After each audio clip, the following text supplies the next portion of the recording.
Hola, bienvenidos a nuestra inmersión de hoy. Hola a todos. Nos adentramos en la historia de la Torre de Babel. Ah, sí, la Torre de Babel, un relato fascinante. Una mezcla de ambición humana, orígenes del lenguaje e intervención divina, ¿no? Totalmente. Es un relato que invita a la reflexión.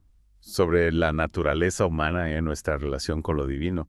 Y bueno, también ofrece una posible explicación de la diversidad de culturas. Claro, la diversidad que vemos en el mundo. Exacto. Y hoy vamos a desgranar esta historia capa por capa. Me parece perfecto. A ver, cómo la ambición humana, la búsqueda de la unidad y el papel de lo divino se entrelazan en este relato tan simbólico. Preparado. Preparadísimo. Pues empecemos. ¿Por dónde empezamos? Bueno, pues situémonos primero. Vale. La historia nos coloca después del diluvio universal. Un nuevo comienzo para la humanidad. Ajá. Los descendientes de Noé, unidos por un único idioma, habitaban una misma región. Imagina esa unidad, esa facilidad para comprenderse. Es casi como si la comunicación fluyera sin esfuerzo. No. Y en ese contexto, deciden embarcarse en un proyecto monumental. Sí. La construcción de una torre que alcance el cielo. Pero, ¿qué hay detrás de esta ambición desmedida? Pues la Biblia nos habla de hacerse un nombre, de evitar ser dispersados por la tierra, un intento de desafiar los límites, alcanzar una grandeza que, según la visión bíblica, pertenece únicamente a Dios.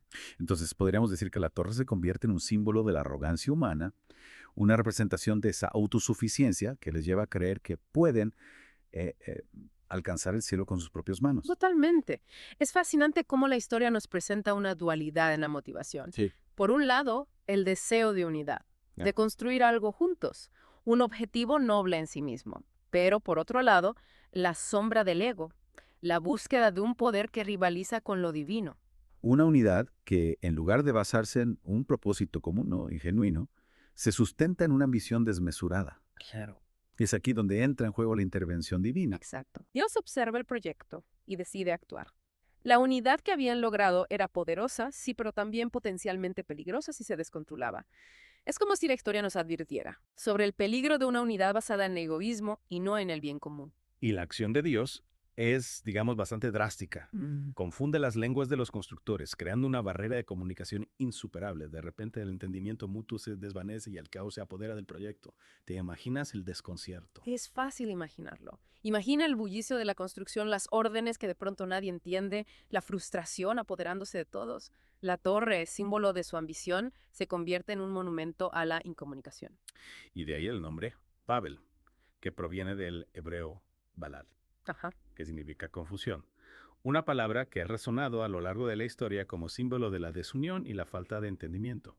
Pero, ¿podría esta confusión tener un propósito más profundo? Esa es una pregunta interesante. A simple vista parece un castigo, pero quizás la dispersión, a pesar del caos inicial, esconde una intención que va más allá de la simple reprimenda. Deróclo. Aquí es donde la historia empieza a tomar un giro inesperado.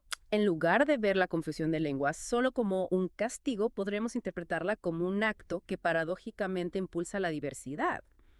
Piénsalo, esa dispersión, aunque en un principio se perciba como algo negativo, lleva a la formación de diferentes pueblos, lenguas y tradiciones. Es fascinante cómo lo que aparenta ser una condena podría ser el origen de la riqueza cultural que vemos en el mundo.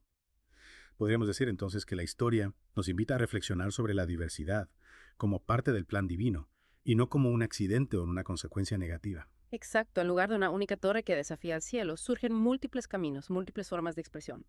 Y esto nos lleva a otra lectura fundamental de la historia, la importancia de la humildad. ¿Entiendo? La Torre de Babel nos recuerda que los proyectos humanos, por grandiosos que sean, deben estar alineados con la voluntad divina, ¿verdad? Precisamente. No se trata de renunciar a la ambición, sino de encauzarla con sabiduría y respeto a un orden mayor. Reconocer nuestras limitaciones, entender que no somos dioses, sino criaturas con un potencial que debe ser desarrollado en armonía con lo divino. Es una idea poderosa. Pero volviendo a la torre, ¿qué crees que habría pasado si hubieran logrado construirla? ¿Habría sido positivo alcanzar el cielo con nuestras propias manos? Esa es una pregunta que nos invita a reflexionar sobre la naturaleza del progreso humano y la búsqueda de la trascendencia. ¿Debemos aspirar a conquistar lo divino o, por el contrario, a comprenderlo y vivir en armonía con él? Quizás la verdadera elevación no se encuentra en la altura de una construcción, sino en la profundidad de nuestra conexión con lo divino y con nuestros semejantes. Y esto me hace pensar en nuestro mundo actual en plena era de la globalización. ¿No te parece que estamos construyendo una nueva Torre de Babel? Es una analogía muy interesante.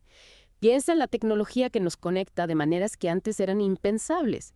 La información fluye a una velocidad vertiginosa, pero también proliferan la desinformación, la polarización y, en cierto modo, una nueva forma de falta de entendimiento. Entonces estamos repitiendo los errores del pasado, estamos construyendo una unidad basada en el ego y la ambición desmedida en lugar de en la compasión y la búsqueda del bien común. Son preguntas que debemos plantearnos. La historia de la Torre de Babel no es solo un relato del pasado, sino un espejo en el que podemos ver reflejados nuestros propios desafíos y aspiraciones. Y si la historia nos sirve como guía, ¿qué podemos aprender de ella para evitar repetir los mismos errores? La historia de Babel sí nos ofrece una valiosa lección. No se trata de renunciar al progreso, a la comunicación, a la construcción de un mundo mejor. Se trata de hacerlo con conciencia, con humildad, reconociendo la diversidad como una riqueza, no como un obstáculo. Es decir, encontrar un equilibrio entre la aspiración a la unidad y el respeto por las diferencias.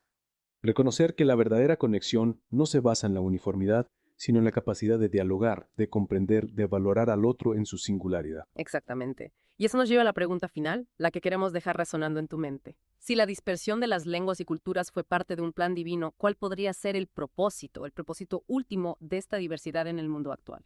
Una pregunta que nos invita a ir más allá de la simple interpretación literal de la historia, a buscar un significado más profundo.